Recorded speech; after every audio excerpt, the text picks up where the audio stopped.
ప్రస్తుతం ఆంధ్రప్రదేశ్లో అయినా ఈ ఈ చట్టబద్ధ పాలన విషయానికి వస్తే ప్రస్తుతం ఒక సౌత్ అమెరికాలో పెరు కంట్రీ ఒక రూలర్, ఒక జనరల్ ఉన్నారు, ఆస్కార్ బెనావిడెస్ అని. ఆయన చెప్పిన స్లోగన్, ఇప్పుడు ఆయన చెప్పిన ఒక కొటేషన్ ఇప్పుడు సర్క్యులేట్ అవుతుంది. అదేంటంటే, ఆయన చెప్పారు, ఆయన రూలర్ గా ఉన్నప్పుడు, for my friends everything, for my enemy the law అని చెప్పారు అనమాట. అంటే నా స్నేహితులు ఏదైనా చేసుకోవచ్చు, నా శత్రువులకు మాత్రం చట్టం వస్తుంది, చట్టం పనిచేస్తుంది, చట్టాన్ని ఉపయోగిస్తాను అని, the law will take care of them అని. ఇప్పుడు భారతదేశంలో బీజేపీ చూసుకున్నా, తెలుగు రాష్ట్రాల్లో చూసుకున్నా, ఎక్కడ చూసుకున్నా స్నేహితులు వారి పక్క, రూలర్స్ అధికార పార్టీ పక్కన ఉంటే ఏమైనా చేసుకోవచ్చు, చట్టాలు ఏం పనిచేయవు. వాళ్ళని వ్యతిరేకిస్తే చట్టం వచ్చేస్తుంది. మీ మీద కూడా తెలంగాణలో ఇటీవల కేసు పెట్టడం అనేది ఆశ్చర్యపరిచింది. సో ప్రస్తుతం రూల్ ఆఫ్ లా సిచ్యువేషన్ అలా ఉంది. అది రూల్ ఆఫ్ లా గురించి ఇక్కడ మనము మాట్లాడడం, అది అంటే మార్క్స్ ఆయన చట్టం ముందర అందరూ సమానమే, తర్వాత చట్టబద్ధ పాలన ఉంటుంది అని లిబరల్ అంటే వాల్యూస్ ఏవైతే చెప్తున్నాయో, ఆయన ఏమనంటే ఇట్స్ ఏ జూరిడికల్ ఇల్యూషన్ అన్నాడు. It's a legal fiction. కనుక చట్టము అందరి పట్ల సమానంగా ఉంటుంది. సమానత్వం అనేది ఆర్థిక రాజకీయాల్లో లేదా సమాజంలో అసమానత్వ భావన లేకుండా చట్టము అందరికీ సమానంగా వర్తించాలి అనేది ఒక ఆశయమే, ఆదర్శమే కావచ్చు. కానీ కొంతకాలంగా నెహ్రూ రిజిమ్ అనండి, కొంతకాలంగా చట్టబద్ధ పాలన అనేది ఏదో ఒక రకంలో మేరకు ఉండేది.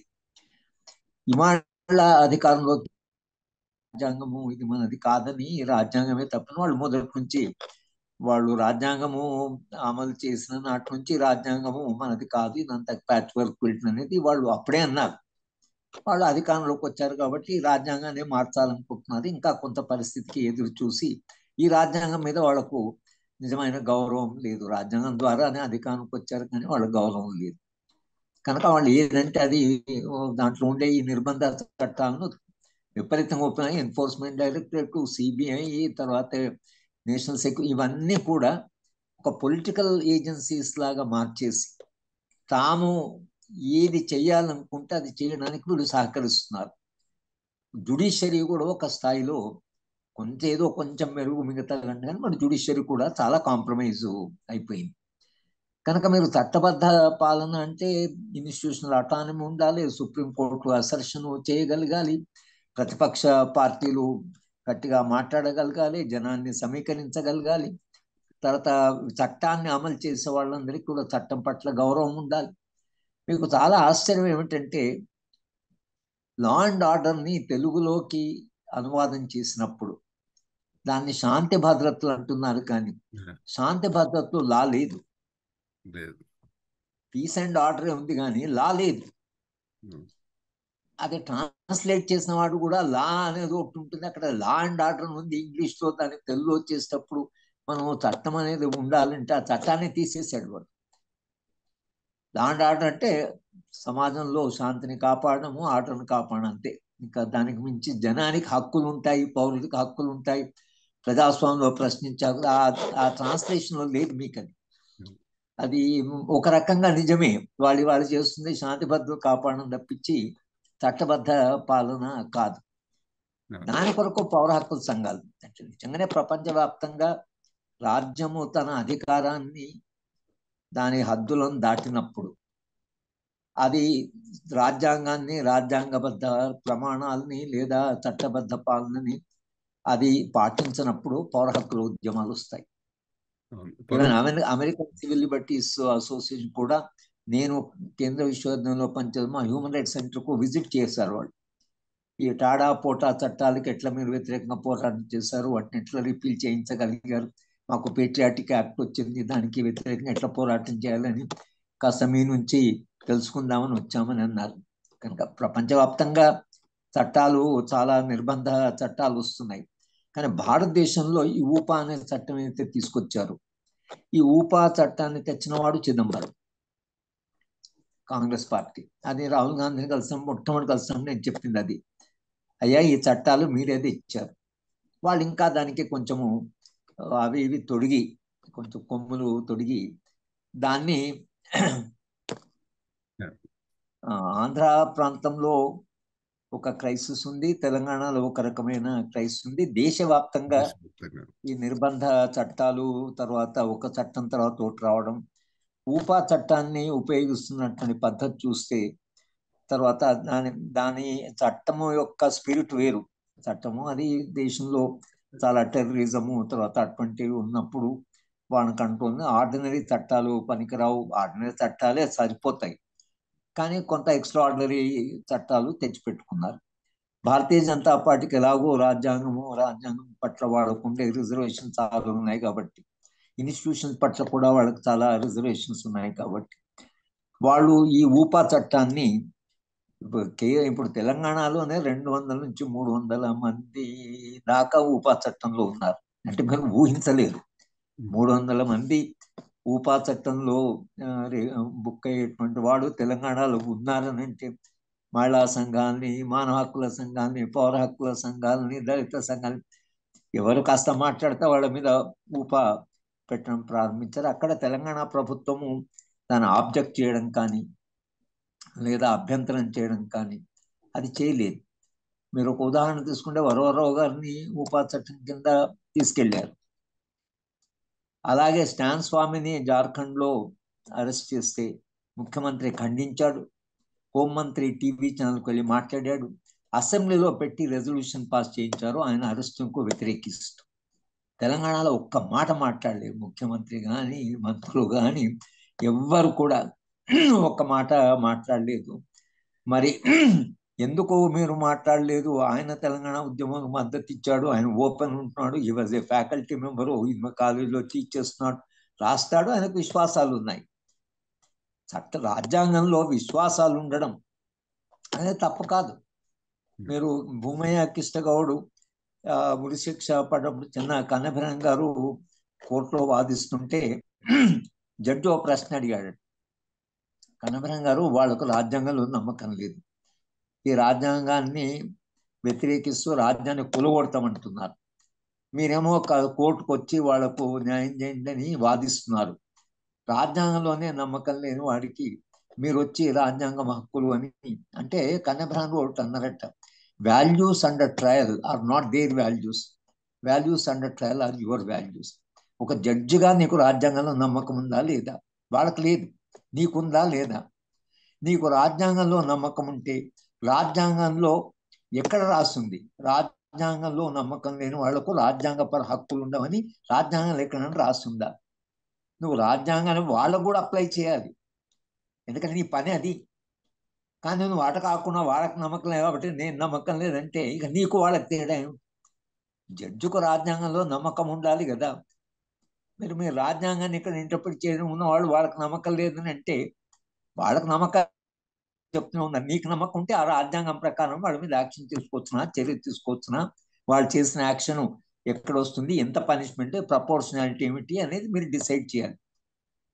కనుక there is nowhere it is written in the constitution that those who do not believe in the constitution are not entitled for the protection of constitution అని లేదు రాజ్యాంగాలు అట్లా రాసుకోలేరు. ఈ రాజ్యాంగంలో నమ్మకం లేని వాళ్ళకి ఈ రాజ్యాంగపర హక్కులు ఉండవు అని మీరు రాయడానికి లేదు.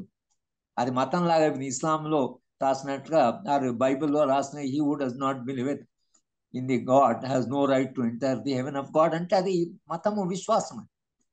మతాన్ని దాటి కదా సమాజాలు వచ్చి చట్టబద్ధ పాలన రాజ్యాంగాలు నిర్మించుకున్నది. మళ్ళీ మీరు రాజ్యాంగాలు నమ్మకం అంటే అంత దాకా కూడా వాదన తీసుకెళ్ళవచ్చు. కనుక మీరు విశ్వాసాలు ఉండి భావ ప్రకటన చేస్తే, ఎందుకంటే జేఎస్ మిల్ ఆయన లిబర్టీ పుస్తకంలో unrestrained freedom of thought is the hallmark of democracy. Unrestrained freedom of thought అంటే నీకు ఆలోచనకి ఎక్కడ కూడా పరిమితి ఉండదు, అది ఎటువంటి ఆలోచన అయినా సరే. అది ఇప్పుడు పనికి రాకపోదు. డార్విన్ ఆలోచన వచ్చినప్పుడు డార్విన్ చాలా ప్రశ్నించారు, లేకపోతే గెలీలియో, కోపర్నికస్ లాంటి వాళ్ళు, బ్రూనో లాంటి వాడిని హీ వాజ్ బర్న్ట్ అలైవ్. భావాలు అందుకనే ఇంటలెక్చువల్కు అటానమీ కావాలి, ఫ్రీడమ్ కావాలి. ఫ్రీడమ్ ఉంటేనే క్రియేటివిటీ ఉంటే సమాజం ముందుకు పోతుంది. అని దానికి ఎంతో పోరాటాలు జరిగి ఫ్రీడమ్ ఆఫ్ థాట్ వచ్చింది. ఆ ఫ్రీడమ్ ఆఫ్ థాట్ ఎంత ఉండాలంటే పరిమితులు కాదని. ఎందుకు మా అభిప్రాయాలంత వరకు చెప్పు. Action involves others. మిల్ ఏమంటాడంటే మీరు ఫ్రీడమ్ ఆఫ్ థాట్ ఎంత ఇచ్చినా అది నీ ఇండివిజువల్ థాట్, అది నువ్వు చెప్తావు. దాన్ని పాటించవచ్చు, పాటించవచ్చు, దాన్ని రిజెక్ట్ చేయొచ్చు, దాన్ని డిబేట్ చేయొచ్చు. యాక్షన్ మీరు ఇఫ్ ఇన్వాల్వ్ అంటే థెఫ్ట్ అది ఒక దొంగతనం అనేది అది నేరం కాదు. ప్రైవేట్ ప్రాపర్టీ ఉండడం వలన అది నేరంగా పరిగణిస్తున్నారు. ప్రాపర్టీ లేకముందు థెఫ్ట్ అనేది ఉండేది కాదు. ఇట్లా మనం వాదించవచ్చు. కానీ వాడు దొంగతనం చేస్తే ఇక ఆ దొంగ నేరం చేయలేట్లే అనేది మీరు వెళ్ళి దాంట్లో చేసి వాడిని తప్పకుండా క్షమేవాడిని అసలు ఏమనకూడదు అనడమే యాక్షన్ అవుతుంది.